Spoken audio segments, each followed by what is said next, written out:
to the Jeff and Hammy Show. I'm Hammy. And I'm Jeff. And today we got a new topic here. So you made the decision to take the leap of faith and change your career, and you're going to go into the car dealership business as a salesperson.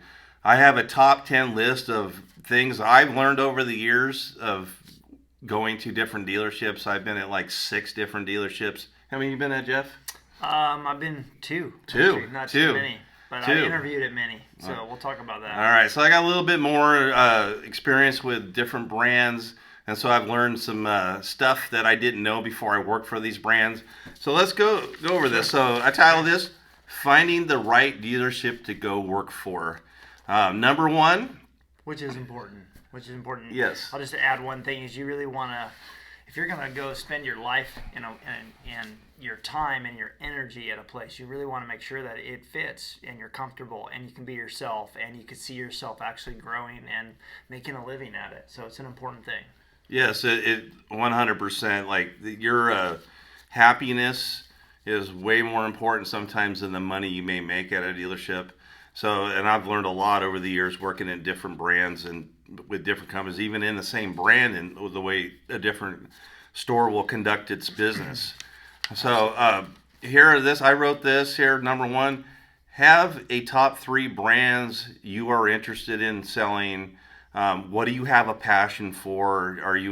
What's your lifestyle like? Are you into 4x4 and camping? Do you like electrified type vehicles because you have a long commute? Things like that. So, Jeff, researching and doing the homework before you go reach out to a dealership, what would be important to you? Yeah, I think that, we've talked so many times that you have to believe in what you sell. And if you're just going to go for the money, I think that's a really tough road to go on. I think you've really got to say, obviously, if you want to go in, if you have a passion for selling, make sure it's with a brand that you believe in, and people can feel it. They can sense it. If you're just going for a paycheck, they can sense if you don't believe in your product. I happen to love the Toyota vehicles. I believe in the product. It's first class. It's some of the best automobiles in the world, and I let people know that. So whatever, there might be a top 3. There's a lot of great brands out there, but really make sure that you pick one that you believe in, that you have a passion about, and that you can feel good about when people are driving away, and you've got that certainty. But like, you know what? I put them in a good vehicle. I believe in it. I drive it myself.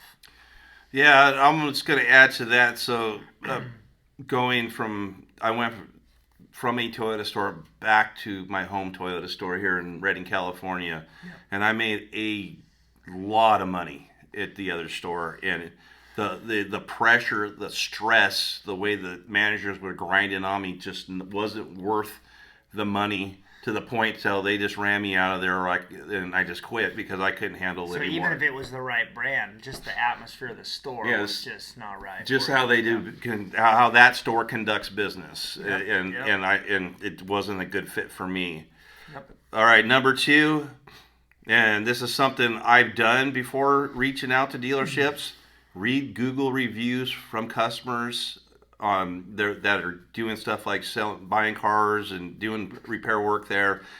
Read past reviews from employees off of Glassdoor and Indeed and see what they have to say about the place you're thinking about going to work for. Totally. I think there's just so much research available today that you can go online and you can see the reputation of a dealer. And not only that, you can see the comments. Now, again, that's one source, but again, there's just so much available that you can do online, and to see the reviews, see how the dealership maybe ranks in the city where you're at. Maybe get some referrals of people that may have been in the business before. What do they think of this dealership? Maybe ask people that have bought in a car there before that if how was your experience there? Just all of that makes such a big difference, and there's just so much information available today, to do that. Even before you even go in for an interview, you can get this stuff. Yeah, 100%. Number 3, be wary of high turnover. Dealerships offering signing bonuses. Managers wanting to hire you on the spot is usually a bad sign. Yeah, I've never heard of that, but maybe they're out there. if it's too good to be true, sometimes it probably is. So if a manager's telling you can make $10,000 to $15,000 every month, I mean, come on. If you're brand new in the business, you really want to get in a place. And we were talking this beforehand. That you maybe want to ask, how is their training program? You know, you being new in the business, you know, you want to talk to people, you know, that the atmosphere. How is their training? If you're a new guy, how long does it take to get up to speed to make 3, 4, 5,000 a month? You know, you want to get in and really ask those questions, not pie in the sky. They're throwing you big 6-figure incomes right up front, because that's just not realistic. It takes a few years to get going. Now, some people will be talented and can do it right away. I think for the average person, you know, you want to ask for the training. You know, I went to, I'll just say CarMax, and I remember they have great training, but that wasn't the right fit for me. So there's, you know, in Toyota, there's a lot of dealers that will have great training. So I would ask that question up front. What's your training like? Yeah, for sure. The place, there was a place in the town I was living where I went to work on my first dealership. There was another outfit that had owned about 3 different lines. Did Ford, Honda, a couple, Chevy. They were always doing this $4,000 bonus. It was always online. It was in the paper when we had papers, and that place had really rampant turnover. So and be careful for a bonus; they might charge you back on that if you don't sell. Yes. Number 4, when you go for your interview, you also interview the store itself. So you're going to talk to current salespeople that are there when you're there, and you're going to ask them questions about how they like working there. How long have you been there for? You know, how many people work in the store? Because you want to know, like, a head count. I'm going to go over this in another one, but anyways, you want to find out, like, ask like the receptionist, ask somebody in the service, like a service writer, ask a couple salespeople, how do you like where you're at? Sure. You know, I think I got to go off my own experience. When I first got in the car business, I had a friend that had worked at the dealership, so I knew somebody. And, you know, the world actually is a pretty small place. I would try to find out if you know somebody that knows somebody that maybe worked there. Maybe they worked in sales. Maybe they worked in service. And just have a quick conversation. Say, hey, how was your experience at that dealership?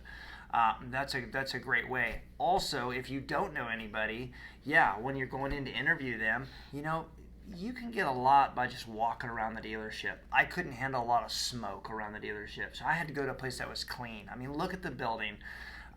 Like Mike said, when you walk in, you know, see the kind of the attitude at some of the salespeople. You know, does it look successful? Does it look like a place that you could, you know, feel good about yourself at? And you're right, you're interviewing the general manager or the general sales manager just as much as they're interviewing you. So it's probably good to, you know, have a handful of questions like, how is the training here?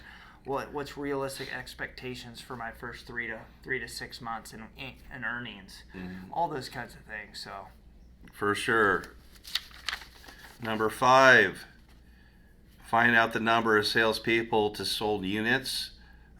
Preferably, you want to see a number of 12 units per head.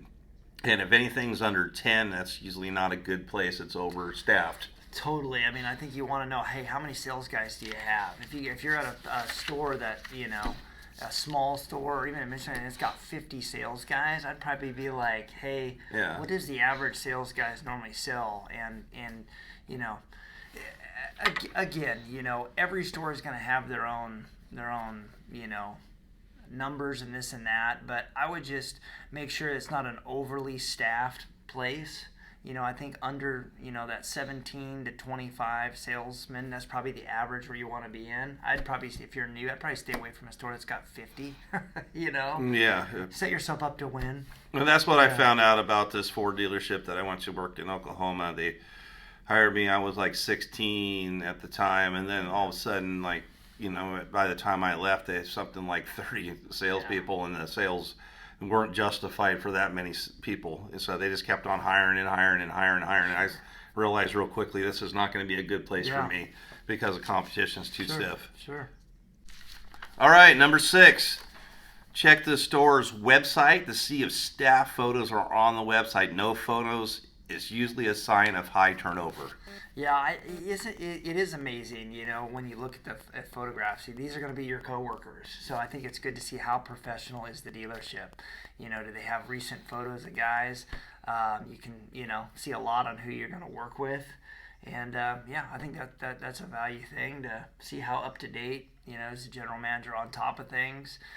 Does he keep a tight ship? Yeah. Nothing's worse than a real loosey goosey place that has no structure, no order, and that's a lot of times how they treat the business too. Mm-hmm.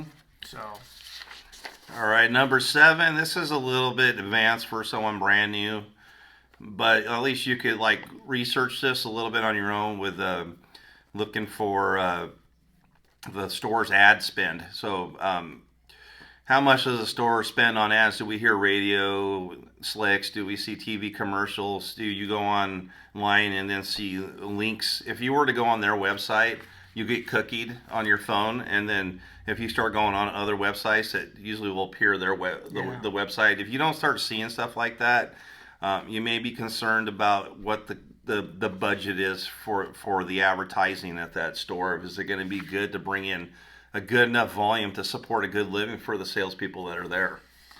yeah, I mean, that might be a good thing to ask when you're doing your interview. Ask your general sales manager, hey, on average, do you guys spend much for advertising? How much business is going to come in the door, or how much do I have to actually go out and get it? And most of the time, dealers do a pretty good job with advertising. So, again, I love what Mike says, though. When you're interviewing the general manager, I would grab a hold of a few sales guys and be like, hey, man, I got to ask you, if you were new in the business, do you think a guy like, just getting started, is a lot of traffic? Is a lot of traffic coming through the doors right now? What's the market kind of like? Sales guys, we wear a heart on our sleeve. We'll tell you, hey, it's going good. Yeah, man, you got to hustle, this or that. But that's just a great resource. Be aware of your surroundings when you go in for an interview and talk to the guys. We want to share knowledge with you. Okay, so I would just ask a lot of good questions. All right, number 8 here. Brand specific. Certain brands typically have worse credit customers. When I worked at a Ford store in Oklahoma, the average credit score was 580. And here at this Toyota store, and even the one in Norman where I was at, also had credit like probably high 600s to 700 on average. I missed a lot of sales because I couldn't sell these customers. They didn't qualify. I couldn't get them a loan. So how important is having good credit, Jeff, when you're working for a certain brand? Well, good credit is a big piece. I think that, it's quite unique is that when you learn to sell, it's amazing how who you are normally attracts the customers. I've just seen it so many times. And so every store is going to have bad credit, unfortunately. And a lot of times the bad credit people get taken advantage of. And so, that's kind of one of those things where wherever you're at, you're going to have those type of customers. But I would, focus on the people that you're always doing. You're going to learn how to do the meet and greet, but you do want to make sure that when people are buying the car, they can actually afford the car. You really want to work with the people that have credit, that have good money down, and that's just something you're going to learn. But again, that's probably some good questions to ask the finance guys. You really want to develop a relationship with them, and that's a good question to ask a finance guy. Hey, what type of clientele are here? Do you guys service a lot more to the lower credit, or do you guys, sell a lot more cars to the, medium to high credit? What type of neighborhood is the dealership in? All those things take in factor. So again, maybe have a quick conversation with the F&I director, finance guy. Yeah, and not saying working with those No. customers is a bad thing. There's sports stores that are specifically more set up for that. Sure. What we call special financing in slang is called a spy-fi store. I never seen those until I got out to Oklahoma, but stores that deal specifically with tough credits, but they're more like they deal with that all the time, so they're used to dealing with it. So it may not be a bad thing if that stores that's what they're used to doing, and the customers are used to getting loans for. So that's something to look at. Number 9, and I put this pretty far down because I think this shouldn't be your goal to begin with. Your goal is to learn how to sell cars and be good at what you're doing, and then you could like blossom and bloom into a beautiful flower down the road. But pay plan, how generous is the store's pay plan? how much you get for what's called a mini. Jeff will explain it. Do you get paid on like back end products? You get a percentage of what the finance sells. Do you get bonus plans? What's your percentage of gross that you get to keep on a sale? Is it 25, 30, 35? It went all the way up to 40% at the one in Oklahoma, which is higher than here, but you had to maintain a certain volume, like 35 units a month, and do that consistently to hit that maximum volume bonus over those bonuses for that percentage. Yeah, I'm just gonna say this: if you're new in the business, I wouldn't get too hung up on the money. I mean, you might want to ask, hey, what's the average car deal pay? Is there a bonus? I think the only thing I'd be concerned about is, do they have any type of, do they do a draw or not? A draw is tough because they'll pay you up even if you haven't sold enough, then you got to pay it back. But here's the thing: if you sell a lot of cars, you never have to worry about the money. It's all going to be there. It's the way the business works. If you're selling a lot of cars, you're going to get paid. There's really no middle ground I've seen in the car business. Either you're making a lot of money, or the bottom guys aren't making any money at all. You really don't want to be in the middle. So you just need to work hard. The pay plan will sort itself out, okay? And you probably just need to ask them, hey, what's my mini deals worth? What type of bonus structure do you have? And is there any cap to my income? I mean, if they say, yeah, you can't make more than this, I would have a problem with that. And if you are going into the all commission sales business, I would get away from just a flat fee store as far as they just pay you like a salary. Yeah. You want to pay it on a commission. Commission guys will always make all the money. If they just pay you an average of $3,000 a month or $4,000 a month, there's no motivation there. You're going to work way too hard. Go to an all commission store and start to learn how to sell cars, and the money will take care of itself.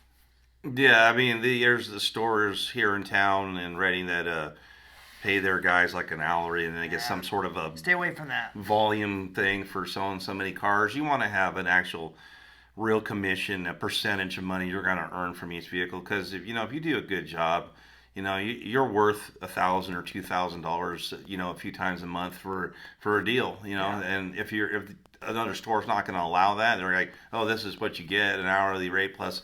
Once you hit 7 cars or 10 cars or whatever, we're going to pay you this much more. That's never going to be a good thing for a good salesperson. Sure. So I would stay away from that too. Last one, and this is one I should have did, but it gave me a lot of experiences.